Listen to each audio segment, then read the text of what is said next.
오늘 요한복음 강의 79번째 시간입니다. 사람들에게 자신을 내어주신 하나님, 이런 제목으로 같이 말씀 나누겠습니다.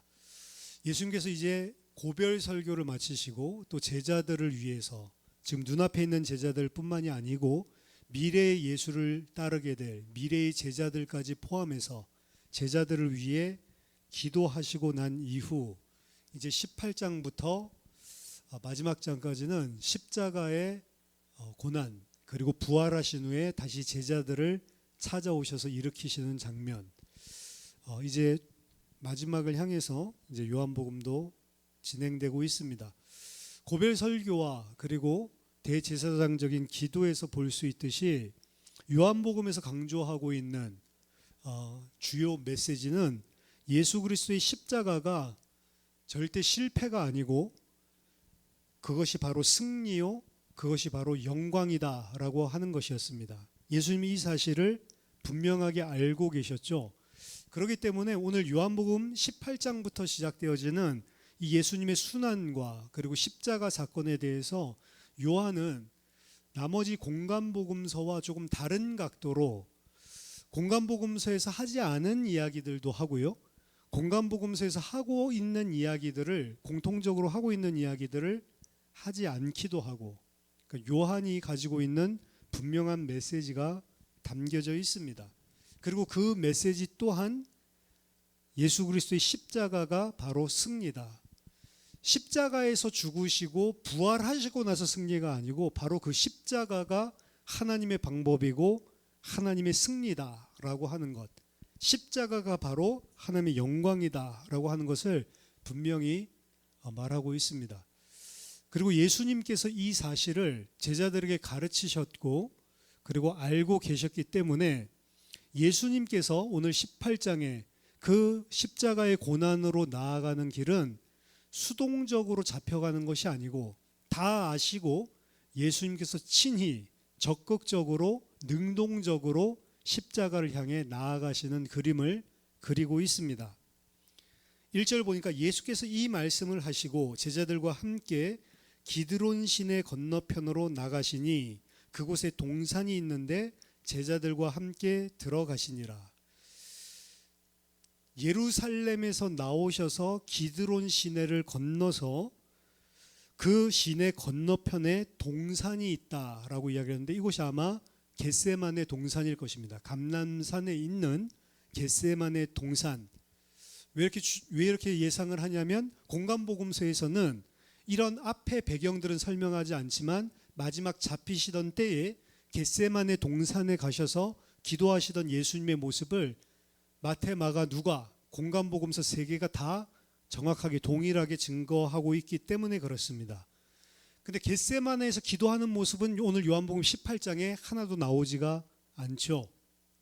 오히려 겟세마네 동산으로 이동하시는 동선을 예수님께서 예루살렘을 떠나서 기드론 시내를 건너서 요단 동편, 기드론 시내 건너편 동편으로 그 동산을 향해 건너가셨다라는 표현을 오히려 더 세부적으로 하고 있습니다.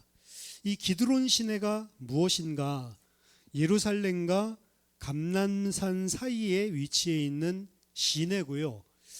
흔히 시내라는 표현보다는 골짜기라는 표현을 구약에서는 더 많이 선호했습니다. 기드론 골짜기, 혹은 그곳에 비가 올 때에 물이 흐르고, 비가 보통 안 올 때에는 그냥 마른 바닥이지만 비가 올 때에는 물이 흐르기 때문에 기드론 시내라고도 말을 하고, 그리고 기드론 골짜기라고도 이야기를 하는 것입니다. 구약 성경에 이 기드론 골짜기가 등장을 하는데 부정적인 측면에서 그런 스토리 속에서 등장하는 것도 있고요, 긍정적인 측면에서 등장하는 그림도 있습니다. 긍정적인 부분이라고 한다면 아사 왕과 요시야 왕 그리고 히스기야 왕이 우상을 타파하고 우상을 불살라서 재를 뿌리고 그 우상들을 다 없애버리는데, 그때 우상을 불태워서 물에 떠내려 보내는 곳이 바로 이 기드론 시내입니다. 그러니까 긍정적이죠. 그 시내는 우상을 다 제거해버리고 없애버리는 그러한 하나님 백성들의 어떻게 하면 신실함, 하나님 백성의 오직 여호와만 따르고 섬기겠다라고 하는 긍정적인 의미가 담겨져 있기도 하고요.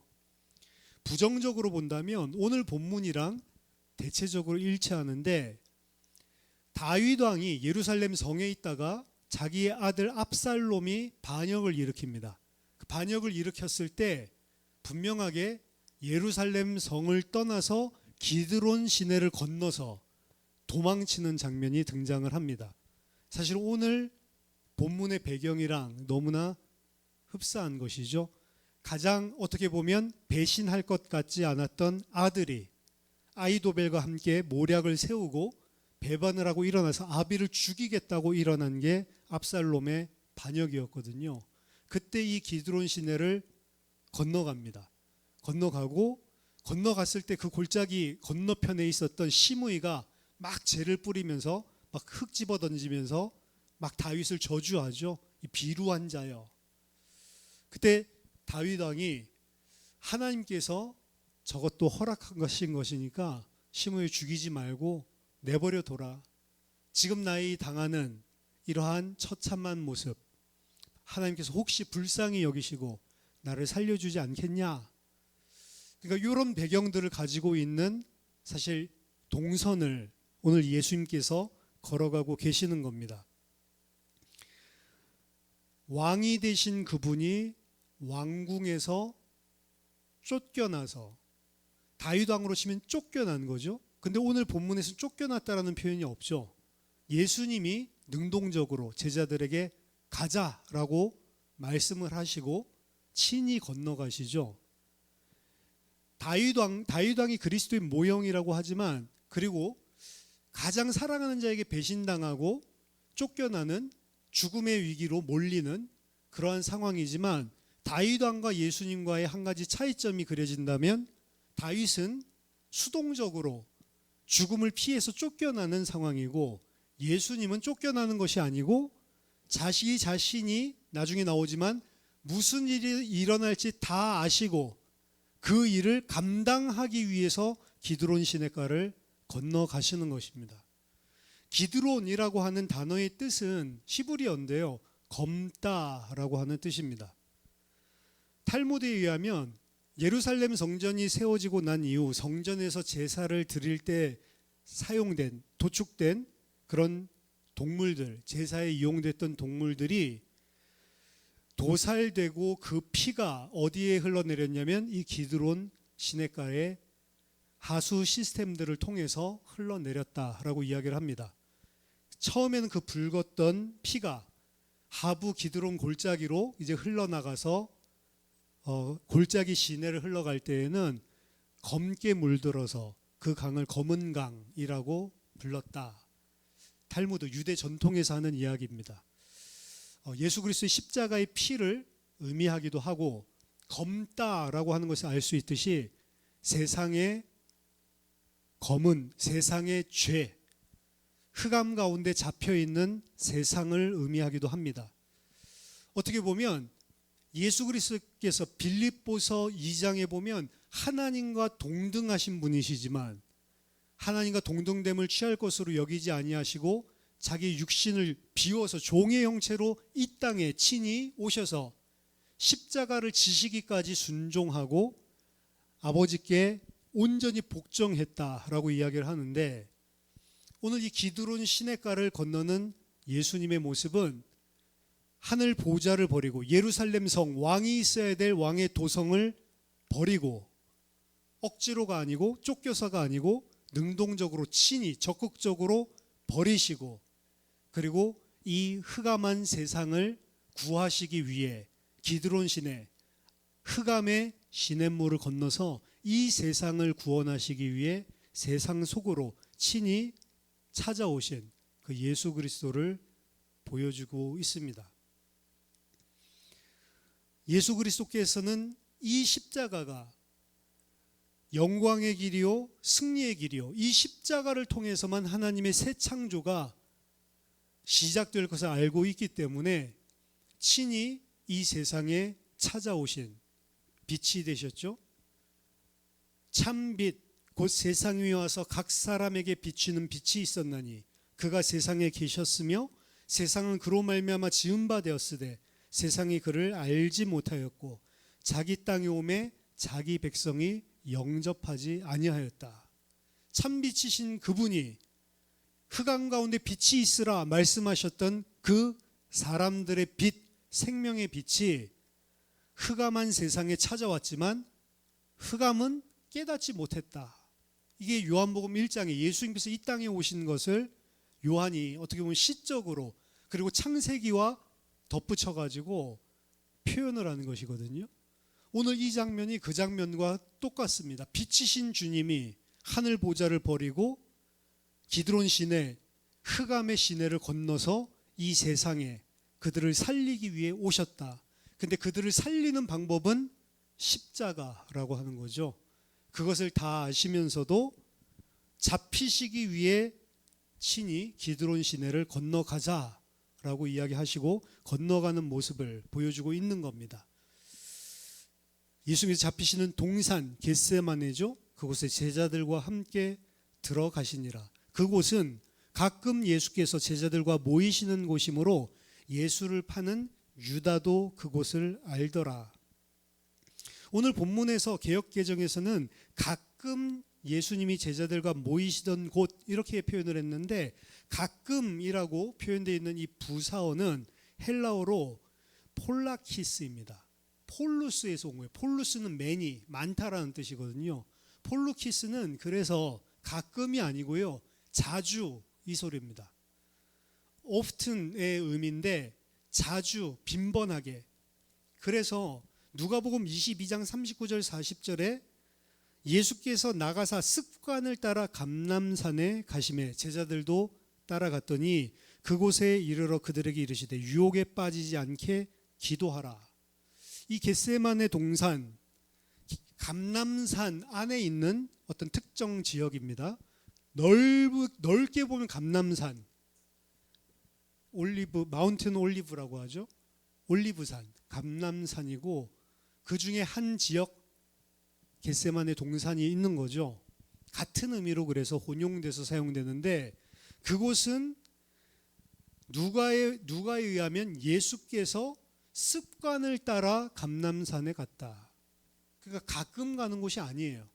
예수님께서는 항상 어떤 특정 시간이 되고 또 제자들을 오늘 본문에 보면 유월절 마지막 식사를 하면서 제자들에게 말씀을 주시고 나서는 습관을 따라 감람산으로 가서 기도하는 거죠. 아마 제자들은 지금 예수님께서 되게 비장하게 말씀하고 기도하고 가시지만 왜 이러는지 잘 이해 못했을 수도 있습니다. 왜냐하면 늘 주님께서 하셨던 일들 그렇기 때문에 습관적으로 그들도 그저 따라갔을 것입니다. 무슨 위기를 예감하거나 이러지 못했을 가능성이 있는 거죠. 그리고 가룟 유다 또한 예수님께서 오늘 이 식사를 마치고 제자들과 함께 모임을 마치고 나면 그곳으로 올 것을 미리 짐작하고 있었죠. 그래서 이 겟세마네의 기도는 사실은 특별하게 한 기도가 아니고 늘 주님께서 하던 기도, 늘 주님께서 그런 기도를 제자들과 함께 하지 않았을까. 그러니까 제자들도 비장한 게 없어요. 예수님께서 말씀하시거든요. 오늘 복음서에서는 안 나와요. 근데 겟세마네 동산에서 기도하는 걸 보면 마태도 예수님께서 내가 심히 번민하여 죽게 되었으니 너희들도 깨어서 나를 위하여 기도해달라라고 예수님께서 몇 번이나 요청을 하거든요. 근데 그때마다 제자들은 그 말을 듣고도 그냥 잡니다. 피곤해서 잤겠지만 어떻게 본다면 늘 기도하는 일들이 있었기 때문에 제자들은 그 일들 중에 그런 날들 중에 하나라고 어떻게 보면 예수님처럼 이렇게 지금 내가 제자들과 헤어져서 십자가를 지러 간다라고 하는 그런 절박함이 제자들에게는 전혀 없는 거죠. 그래서 가룟 유다 또한 예수님께서 그곳을 올 줄로 짐작을 하고 그곳으로 군대들을 대동해서 옵니다. 유다가 군대와 대제사장들과 바리새인들에게서 얻은 아랫사람들을 데리고 등과 횃불과 무기를 가지고 그리로 오는지라. 영화 같은 것들을 보면 가룟 유다가 예수님을 체포하러 올 때 뭐 한 10여 명 데리고 와가지고 체포해가는 그런 그림을 보여주는데, 오늘 3절에 의하면 그 정도가 아니에요. 가룟 유다가 데리고 온 군대는 대군입니다. 유다가 군대라고 하는 단어 있죠. 이 단어는 헬라어로 스페이라라고 하는 단어인데, 이는 약 480명에서 600명, 거의 600명으로 봅니다. 600명으로 편성되어져 있는 천부장이 거느리는 부대를 가리키는 유닛이에요. 그러니까 천부장이 다스리고 있는 정예 부대들, 이 부대들 600명이 동원되었다. 플러스 대제사장들과 바리새인들에게서 얻은 아랫사람들, 이렇게 표현하죠. 그 뭐 하인 종들 몇 명 왔나 보다 이렇게 생각하지만, 이것도 누가복음 22장에 의하면 그냥 아랫사람들이 아니고 성전 수비대를 이야기합니다. 유대 교회에서 공권력으로 움직일 수 있는 성전 수비대와 로마에 다스리고 있는 천부장이 데리고 있는 특수 부대 유닛을 동원해서 숫자로 친다면 약 1000명에 가까이 되는 대군이 예수님 한 명 잡기 위해서 칼과 횃불과 몽치를 들고 예수님을 잡기 위해 체포 작전에 나선 겁니다. 엄청난 거죠. 이게 어두움의 세상의 사람들, 흑암한 가운데 하나님을 대적하고 하나님이 이 땅에 오신 그 예수님을 죽이려고 하는 세상의 방법이고, 그리고 세상이 예수님을 대우한 것입니다. 예수께서 그 당할 일을 다 아시고 나아가 이르시되, 그렇죠? 예수님이 다 아신다라고 이야기를 하죠. 이미 그들이 어떻게 올지를 다 알고 계셨고, 그들은 이 시간 이후에 체포될 뿐만이 아니고 십자가에서 죽으실 것까지 다 아시고 그들에게 말씀하십니다. 너희가 누구를 찾느냐? 대답하되 나사렛 예수라 하거늘 이르시되 내가 그니라 하시니라. 그를 파는 유다도 그들과 함께 섰더라. 예수께서 그들에게 내가 그니라 하실 때에 그들이 물러가서 땅에 엎드러지는지라. 내가 그니라 라고 하는 이 표현은 우리가 요한복음에서 여러 번 봤지만 에고 에이미입니다.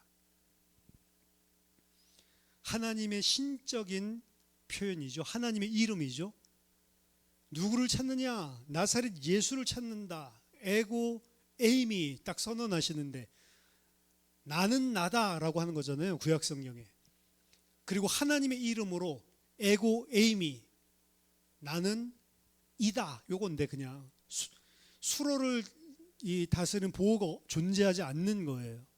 동사에 딸린 보호가. I am 그러면 하나님이라는 소리거든요. 하나님의 이름이고, 그 I am이라고 예수님께서 이야기하실 때 그 찾아왔던 병사들이 다 뒤로 물러나서 땅에 엎드러졌다. 그리고 그들 가운데 가룟 유다도 있었다라고 이야기를 합니다. 이에 다시 누구를 찾느냐라고 물으신데 그들이 말하되 나사렛 예수라 하거늘 예수께서 대답하시되 너희에게 내가 그니라 하였으니 나를 찾거든 이 사람들이 가는 것은 용납하라. 에고 에이미라고 했을 때 병사들이 다 뒤로 밀리면서 땅에 엎드렸다라고 이야기를 하거든요. 이 장면을 보여준 이유는 일단 가장 핵심적으로는, 본질적으로는 예수님께서 잡혀가신 게 힘이 없어서 잡혀간 게 아니다라고 요한은 이야기하는 겁니다. I am이라고 하는 그 하나님의 이름, 예수님이 바로 하나님이시죠. 그 하나님이 자기의 이름을 선포하실 때 그 I am이라고 하는 단 두 마디에 모든 병사가 뒤로 물려나며 엎어졌단 말이죠, 땅에. 12영이나 더 되는 천사를 지금 단번에 동원해서 다 불사를 수도 있으신 분이 예수님입니다. 그는 성자 하나님이시기 때문에. 그런데 친히 능동적으로 그 십자가의 길을 지금 가시고 그 사람들이 체포하는 게 아닙니다. 그 사람들에게 자기 자신을 내어주시는 예수님이다. 이 사실을 분명히 보여주고 싶은 게 이 요한의 이 서술이죠. 예수님께서는 친히 그들에게 잡히셔서 십자가를 지시고 계시다. 그 십자가가 승리의 길이요, 영광의 길이라는 사실을 아시고 그 일어날 일들이 다 무슨 일이 일어나는지를, 당할 일을 다 아시고 그들에게 자기 자신을 내어주셨다라는 것을 명확히 하고 있습니다. 그리고 또한 내가 그니라 하였으니 나를 찾거든, 이 사람들, 예수님과 함께 있는 제자들이죠. 이 사람들은 그냥 보내줘라. 이 사람들 가는 것은 용납하라. 이 말씀을 하신 것은 아버지께서 내게 주신 자 중에서 하나도 잃지 아니하였사옵나이다 하신 말씀을 응하게 하려 함이러라. 이것은 아버지의 말씀인 동시에 예수님께서 그렇게 하겠다고 요한복음 17장에서 기도하셨던 내용이거든요. 자신이 기도한 내용을 지키기 위해서, 그리고 아버지께서 뜻하신 것을 지키기 위해서, 아버지의 말씀을 온전히 이루기 위해서 예수님께서는 자기 자신만 잡혀가지 제자들이 잡혀가는 것을 용납해달라라고 제자들을 보호해 주시는 모습들을 보여주고 있습니다. 예수님의 관심은 십자가를 지시는 것도 그렇고, 지금 이 제자들을 위해서 하신 말씀도 그렇고, 어떻게 보면 제자들의 생명을 보호하는 것, 그것도 맞지만 더 중요한 핵심들 속에는 하나님의 뜻을 이루기 위해, 아버지께서 내게 주신 자를 하나도 잃지 않기 위해 아버지의 뜻을 이루고 아버지의 말씀을 성취하는 데 예수님은 모든 포커스가 가 있는 거예요. 자신이 당하는 그 고통도 아버지의 말씀, 아버지의 뜻을 이루기 위해서 성취하게 하시는 거고, 제자들을 위해 지금 앞에 나서며 이들은 보내주고 나를 빨리 체포하라 라고 나서는 것도 제자들을 아버지의 뜻대로 보호하고 아버지의 뜻대로 이들을 하나도 빠지지 않고 다 살리기 위해서, 예수님의 총 관심이죠. 하나님의 말씀 성취, 하나님의 뜻을 이루는 것, 거기에 모든 포커스가 이 어떻게 보면 절박한 순간에도 예수님의 머릿속에, 마음속에 있다는 것. 이에 시몬 베드로가 칼을 가졌는데 그것을 빼어 대제사장의 종을 쳐서 오른편 귀를 베어버리니 그 종의 이름은 말고라. 이름까지 써놨다는 것은 분명하게 그러한 사건들이 있었다는 증거죠. 말고라는 종의 귀를 쳤다. 대제사장의 종이가 성전 수비대원 중에 한 명이었던 것 같습니다. 시몬 베드로는 도대체 왜 칼을 가지고 있었냐? 예수님의 제자인데, 그렇죠? 그런데 베드로가 가져간 칼은 베드로가 임의로 가지고 다닌 것이 아니고 누가복음 22장에 의하면 예수님이 가지고 다니라고 말씀하셨습니다. 누가복음 22장 36절 38절 이르시되, 그전에는 전대도 다 뺐고, 그러니까 입을 여복의 옷도 다 뺐고, 제자들 예수님 함께 계셨을 땐 그렇게 했거든요. 근데 겟세마네 잡혀가시기 전에 이 말씀을 하십니다. 이제는 너희들이 전대 있는 자는 전대를 가질 것이요, 배낭도 그리하고 겁 없는 자는 겉옷을 팔아 검을 살지어다. 이 이야기를 하거든요. 내가 너희에게 말하노니 그 기록된 바 그는 불법자의 동류로 여김을 받았다 한 말이 내게 이루어져야 하리니 내게 관한 일이 이루어져 감이니라. 그들이 여짜오되 주여 보소서 여기 검 둘이 있나이다. 대답하시되 족하다 하시니라. 그러니까 이 검을 가지고 다녀라 라고 이제 이야기를 하시는데, 그때에 제자들이 여기 검 두 개가 있습니다 라고 말했더니 그거면 족하다.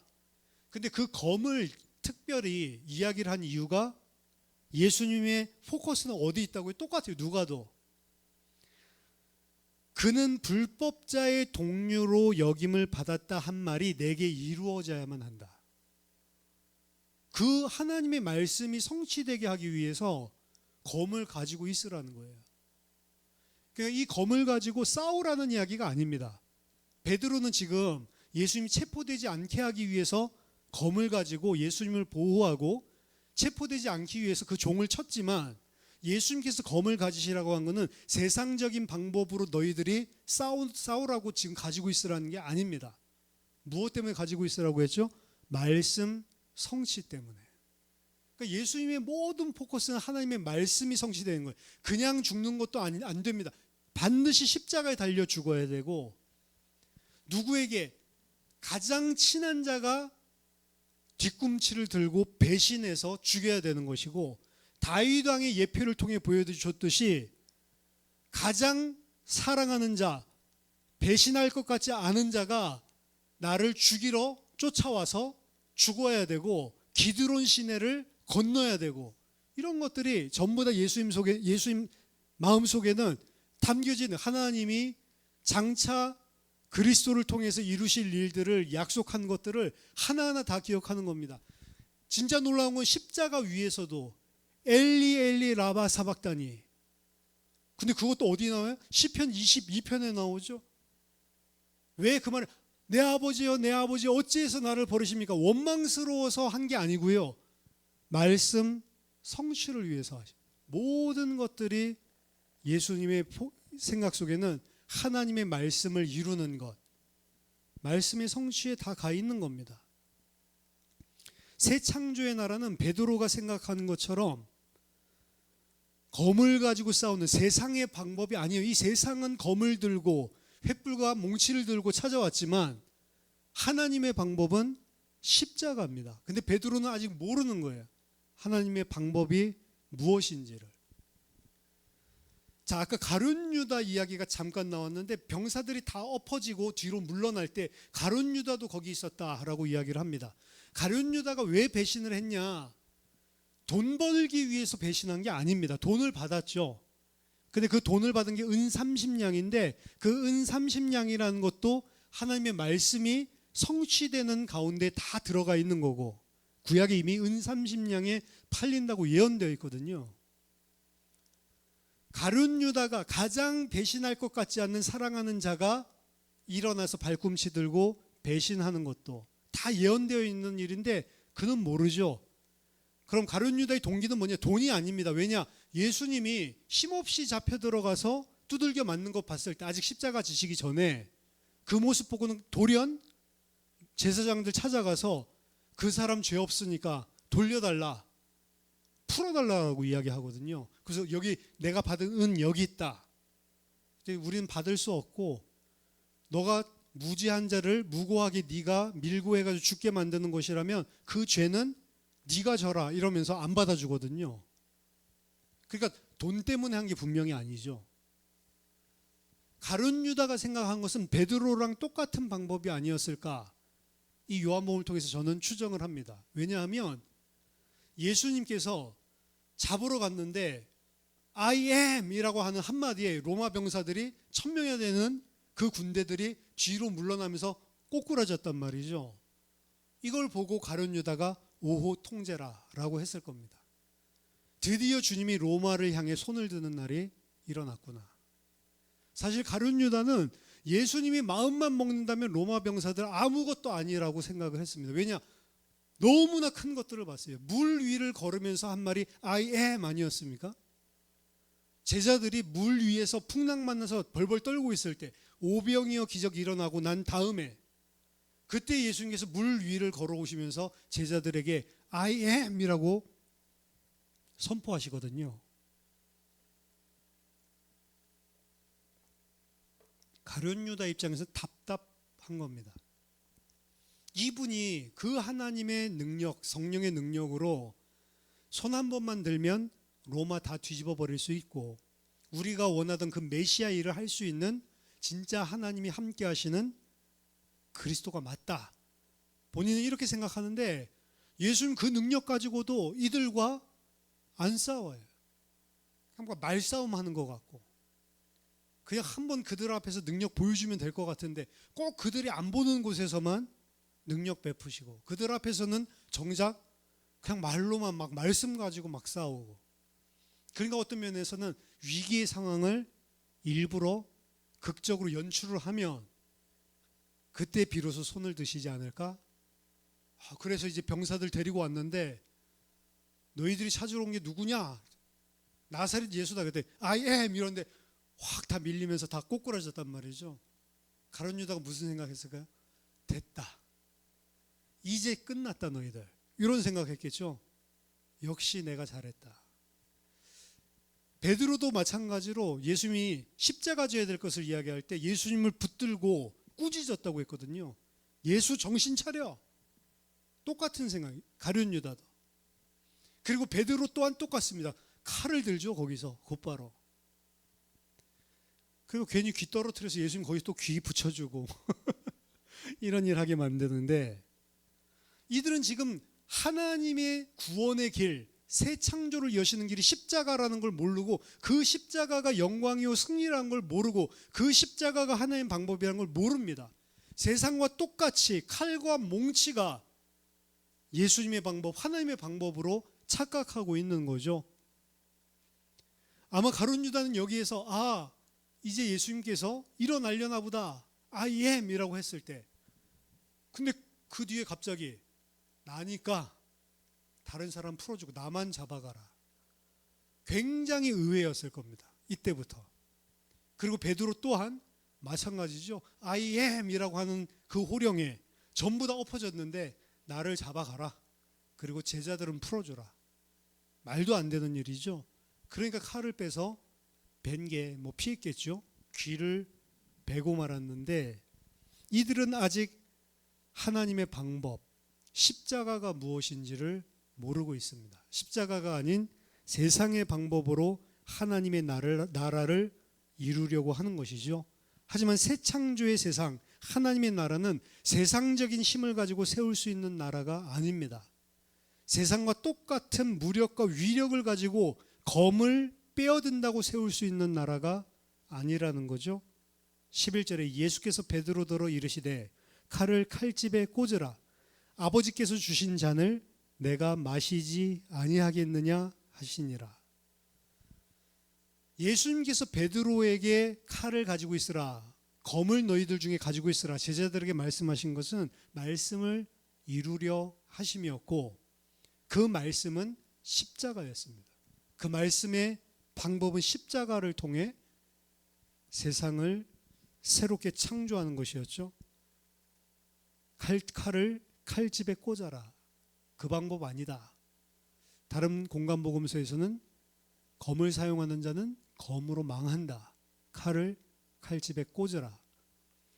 아버지께서 주신 잔을 내가 마시지 아니하겠느냐? 그 나라는 검이 아니라 아버지께서 주신 잔을 마심으로써만, 십자가를 통해서만 이루어질 수 있는 세상인 것입니다. 그래서 그 아버지께서 주신 잔, 그 잔을 친히 마시기 위해서 예수님께서 체포되시는, 자기 자신을 넘겨주시는 성자의 모습을 보여주고 있는 겁니다. 오늘 본문을 통해서도 우리에게 하나님께서는 중요한 말씀을 하십니다. 먼저 첫 번째는 예수님의 중심이 어디에 있냐, 이걸 잘 봐야 됩니다. 아버지의 뜻을 이루고 아버지의 말씀을 성취시키는 것에 모든 예수님의 포커스가 있어요. 그럼 예수님을 따라가는 제자 또한 마찬가지여야 됩니다. 아버지의 뜻을 이루고 아버지의 말씀이 성취되는 쪽으로 모든 포커스를 맞추고 있는 게 하나님의 백성, 예수 그리스도를 따르는 제자의 삶이어야 된다는 거죠. 그렇기 때문에 말씀을 쉬지 말고 24시간 가르치고 배우고 누구에게든지 자녀에게 확실히 가르칠 수 있도록 가지고 있으라라고 하는 말씀은, 사실 그 말씀은 가르치고 지식이 아니고 우리의 삶으로 살아내고 성취하고 이루어야 되는 말씀이기 때문에 그렇습니다. 우리는 세상적인 성공을 위해서 사는 사람이 아니고 하나님의 말씀이 이루어지기 위해 하나님의 말씀을 붙들고 살아가는 자들이다. 두 번째는 세상의 방법과 그리고 세상의 결론과 하나님의 방법, 하나님의 결론은 다르다는 것입니다. 세상적으로는 우리가 이 땅에서 많은 것을 가지고 많은 것을 이루고 그게 승리고 영광이라고 생각하지만 하나님의 나라는 그렇지 않습니다. 하나님은 우리가 더 많은 것을 가지고 더 많은 힘을 가지지 못하고 더 높은 지위에 오르지 못하고 더 많은 재물을 소유하지 못했기 때문에 영광을 받지 않는 게 아닙니다. 도리어 우리가 필요 이상의 많은 힘을 가지려고 하고 수단과 방법을 가리지 않고 더 높은 지위에 오르려고 하고 그것을 유지하려고 힘쓰고 애쓰고 있기 때문에 하나님이 영광받지 못하는 것입니다. 우리가 멸망하는 그런 것들은 우리가 가지고 싶다, 저게 있었으면 좋겠다, 우리뿐만 세상 모든 사람들이 열망하고 있는 그런 것들, 하나님의 백성들이 가지지 못했다고 해서 하나님 영광 안 받는 거 아닙니다. 우리가 열망하는 위치에 도달하지 못했기 때문에 하나님이 영광 받지 못하는 것이 아닙니다. 거꾸로예요. 예수님의 제자들이 십자가를 지는 자리를 외면하고 세상적인 영광의 자리를 탐하고 있기 때문에 오늘날 교회가 조롱당하는 것입니다. 그렇기 때문에 하나님의 영광이 땅에 떨어지는 거예요. 세상과 다른 길입니다. 십자가라고 하는 방법,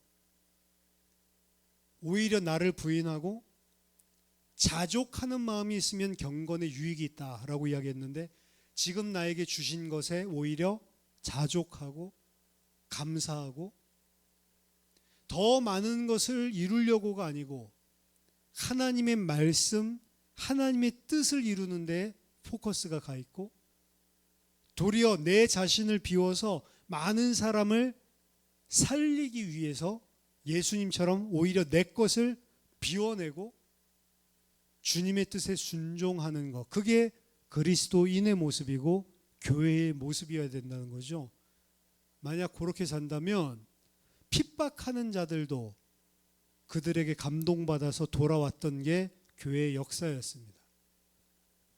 그들을 조롱하고 멸시하고 힘이 없기 때문에 마음껏 잡아 죽이고 원형 경기장에 끌고 가서 야수들에게 먹히게 만들고, 근데 그 가운데서도 그 모든 고통들 속에 모든 것들 다 내려놓고 하나님을 찬미하고 그 자들을 위해서 기도하고 주님께 내 목숨을, 내 생명을 의탁합니다. 온전하게 신뢰하고 죽는 모습을 봤을 때 원형 경기장 안에서 저들이 믿는 예수, 저들이 가지고 있는 저 담대함과 평안이 뭐냐? 세상에 많은 것들을 추구하고 있으면서도 두려워하고 염려하고 불안하고 그것을 얻지 못해서 힘들어하고 경쟁하고 죽이고 있는 그런 사람들이 자신들과 전혀 다른 내적인 평안과 그들의 의젓함 그리고 하나님을 찬미하는 모습들을 봤을 때 우리랑 다른 차원의 뭔가를 저들은 소유하고 있구나. 이 생각이 들게 만드는 게 그리스도인이고 교회였거든요. 근데 그것을 상실하는 겁니다.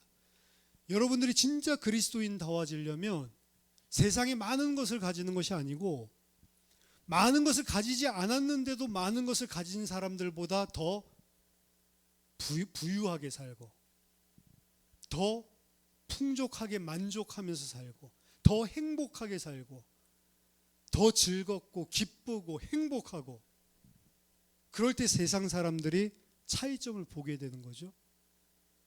세상 사람들 그거 얻지 못해서 안달인데 그건 있어도 없어도 상관없이 항상 기뻐하고 감사하고 초연하고 그것을 이루었는데도 사람들은 막 그것 때문에 부러워하는데 그것 이룬 게 나는 아무것도 아닌 것처럼 교만을 떨지도 않고 건방을 떨지도 않고 그것 때문에 흥분하지도 않고 그것 가지고 사람들에게 기죽이면서 자랑하지도 않고 그것이 아니고 다른 데서 오는 기쁨을 소유하고 있는 사람, 그게 그리스도인이거든요. 그 사람 봤을 때 뭐가 호기심이 떠오른다고요. 신명기 6장에서 우리가 봤듯이 자녀들이 그 모습을 쳐다보고 궁금해지고 호기심이 생기는 시간표가 온다는 거죠. 누구? 진짜 믿는 부모를 봤을 때, 진짜 믿는 사람을 봤을 때. 자녀들만 그런 게 아니고요, 불신자들도 그렇다고요. 나랑 같이 일하는 동료들도 그렇다고요. 나를 알고 있는 지인들도 그렇다고요. 제가 이 복음 받고 나서 되게 기뻤을 때가 있는데, 한 친구가 거의 몇 주 동안을 내 수업 듣는 뒷자리에서 나를 쳐다보면서 저놈이 뭐가 있는데 쟤랑 이야기하고 싶다. 이거를 몇 주 동안 고민하는데, 그 머쓱하잖아요. 남자들끼리. 그 친구는 동기였지만 저보다 한 살이 많은 재수해서 들어온 친구였는데, 저놈은 지금 뭐가 있는데 이야기하고 싶다.